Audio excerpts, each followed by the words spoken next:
So, hello everybody. This year has just flown by. My goodness. It is November already. I think we're at the 3rd or 4th today. I just can't believe how fast these days are going by. But I hope you guys are doing absolutely amazing. You know, keeping those hands nice and dirty and eating some delicious food out of those beds and garden plots and everything, right? Anyway, I can't believe, again, it's already that time of year. The root crops are coming in. You know, behind us here, we've got the sun roots getting ready to be harvested. They're pumping all that nutrition into their tubers right now. Cassava's getting ready to be harvested. The turmerics, the gingers, and while you're watching this video, the groundnuts. Now, I didn't make a video of me digging these up, but I plant them in tubs. I grow them in tubs every year, give them a trellis to climb up. Super easy crops, you know. I basically fill the tubs. I reuse the dirt every year. Just amend it with some of my compost. Give them a cattle panel to grow up, or if you have a nice trellis, whatever you like. And that's it. These guys get zero care from me. They get no water from me. They get no fertilizer from other than what's in the compost I re-add to their soil. And they are left to do their own thing. They are super easy to grow. And even though they can grow in super wet, mucky soils like they do in the wild, they actually do really well in just your standard garden soil, you know. They don't need anything special in that regard. And they are beautiful plants. The vines, you run up a trellis, they grow masses from about a month after they start growing after winter. They just bloom and bloom and bloom until the fall here when the vines naturally start dying back. And look at those tubers. We'll talk about those in a second. And just really pretty plants. Super ornamental. And they grow bean pods like green beans. And you pick those when they're young and tender, just like green beans, and stir fry them up. Really, really tasty and delicious. The flowers are actually edible too. And they smell kind of nice too. Kind of smell like grapey, like fake grape kind of smell. Really, really odorous in a good way. But beautiful clusters of magenta to pink to purple flowers. Some of the different varieties have different colored flowers, you know. These improved varieties get really dark purple magenta kind of flowers. Really pretty. Where the wild groundnuts, they tend to get more of a purple or a pink. Really pretty flowers, and they all smell good. But super easy. Look at that. Anyway, I was harvesting. Didn't show that. You know, it's just me digging in the dirt. But I got a bucket here, guys. And I grow them in tubs. They're actually old recycling tubs because our county went from recycling tubs to recycling garbage cans that they pick up mechanically now. And I picked up a bunch of those. I got hundreds of them. And beginning of every year, I take one tuber right there. One tuber. That size. Not kidding. One tuber. And I plant one in each tub. And I don't grow too many groundnuts because I grow so much, you know. I grow a lot of plants, guys, so it's hard to grow a lot of any one thing. In case you're wondering why I never have a lot of anything. You know, my goal is to keep these rare but super productive, super easy to grow crops. Keep them going. Hunt them down, propagate them, see how they do, and keep them going so you guys can grow them. And it's not my goal to grow tons of them to feed people. It's my goal to grow enough to be able to sell them, to keep them going so you can grow what you want. You know what I mean? A lot of people ask me that, why do you never have much, or why are the prices so high? Because I can only grow so much. You know, it is literally me and my son, my wife, and my brother helps out, and that is it. And I grow, hundreds of varieties of everything edible, and it's hard to just put a lot of energy into one thing, you know. So my goal is to offer the growing stock to you so you can mass produce it and have enough to feed your family and yourself. That's the goal. But anyway, beginning of the year, take one tuber like that, stick it in a tub, and the one amazing thing about the groundnuts is unlike actual potatoes or something like that, is the tuber will keep growing year after year.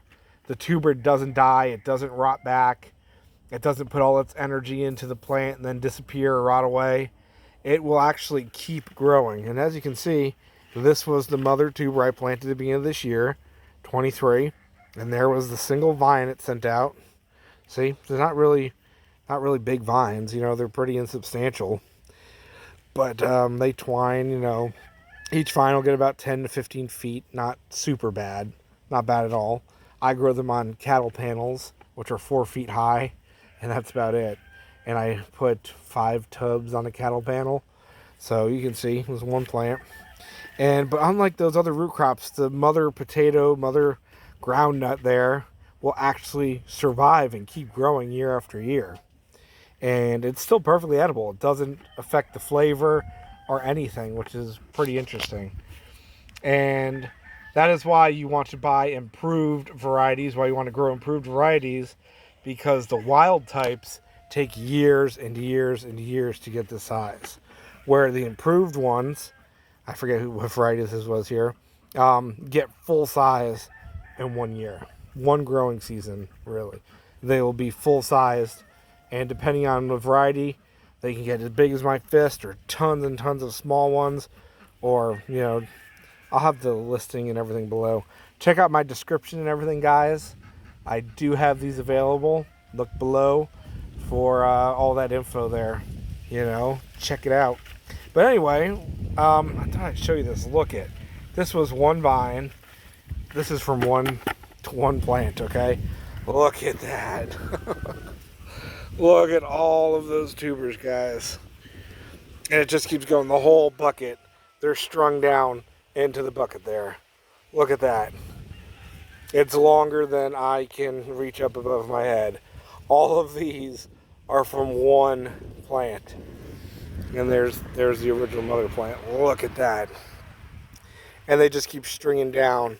They grow on like pearls. Look at, they grow a strand out, and the tubers just form along the strands like that. See? Isn't that cool? Look how they form. And these will just keep growing and growing and growing, and it's pretty awesome how they grow. That's why I like growing them in tubs. That way you don't lose them, tubs or pots. They grow really well in these. For one tuber, a 5-gallon pot, 5-gallon bucket, and it will fill the whole bucket.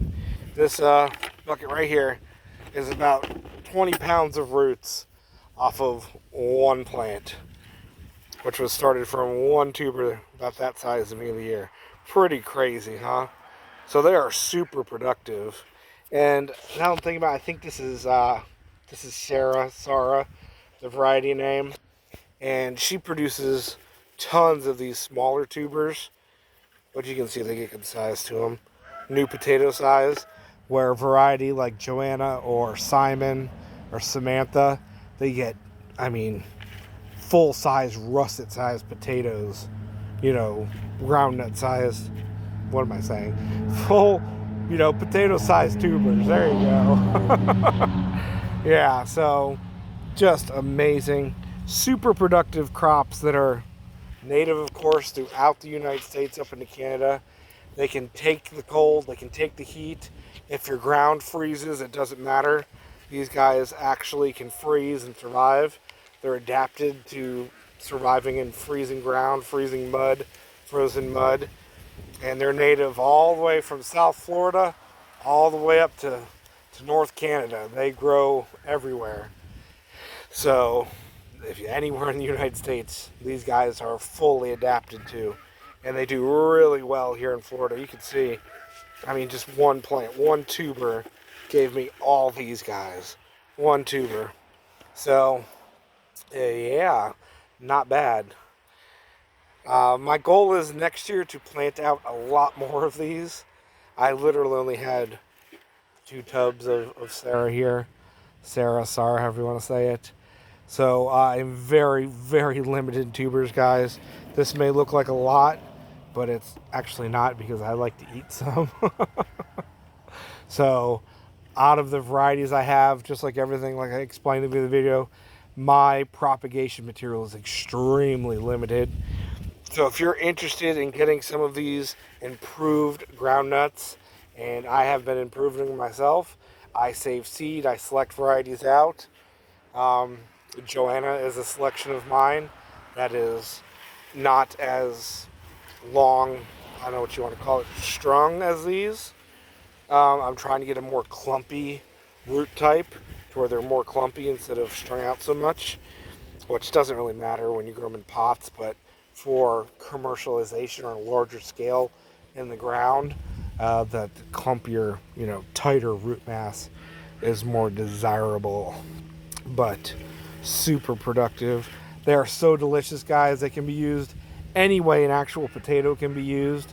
They actually taste better, in my opinion. Really good tasting. Fry them, bake them, boil them, whatever you want to do with them. They make great chips.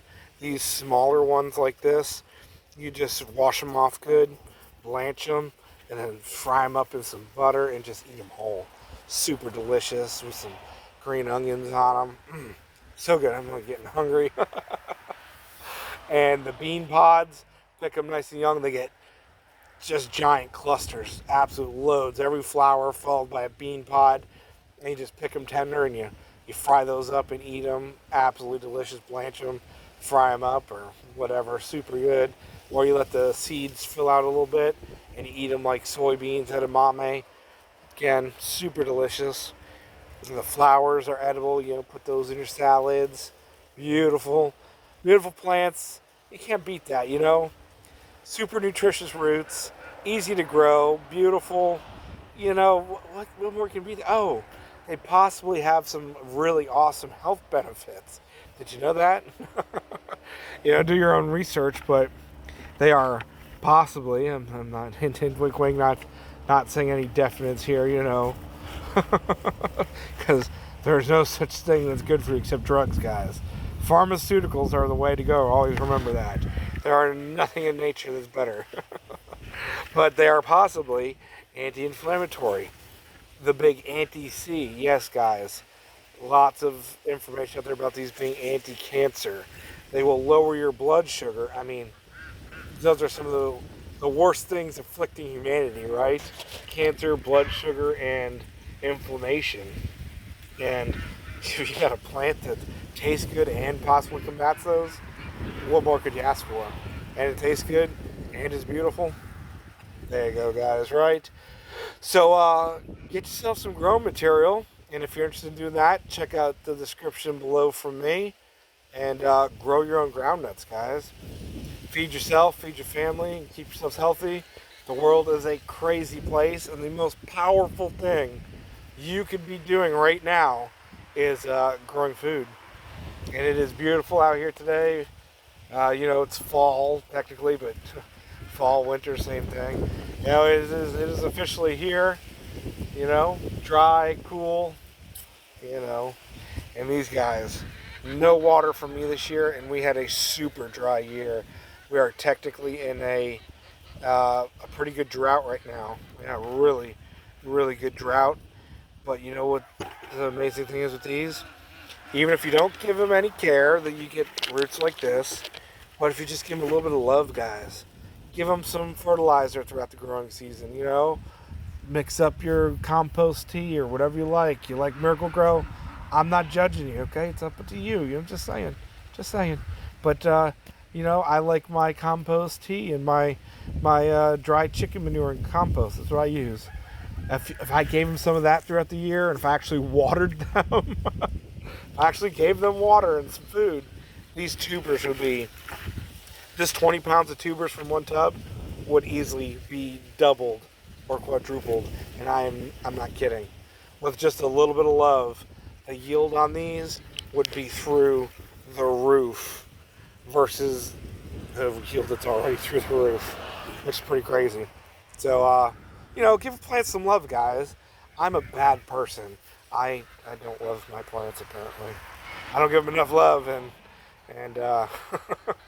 they still do pretty good for me. So I'm telling you, if I can grow something and get massive yields off of it, trust me, you can grow it and give them just a little bit of love, and your mind will be blown with the amount of food you can grow with minimal effort, because that's the name of the game, right? So like I said, love you guys. Grow food, grow groundnuts. They're better than potatoes. They're easier to grow than potatoes. And I think they taste a little better too. Even though I'm not eating on potatoes. I love potatoes. I can't grow potatoes here in Florida. They don't like Florida. And I'm telling you, I've grown potatoes in 3 states. And I've never gotten potatoes to do well for me. So I think all those videos of people getting like 1,000,000 pounds of potatoes, something fishy's going on. I'm telling you, something fishy. Because I can't grow potatoes anywhere, even in states that they actually like growing in. Yeah, but groundnuts, boom, super productive, guys. See you later. Thank you for watching. Like and subscribe, guys, and thank you very much. You are amazing. Yeah, grow food. Groundnuts, beautiful and delicious.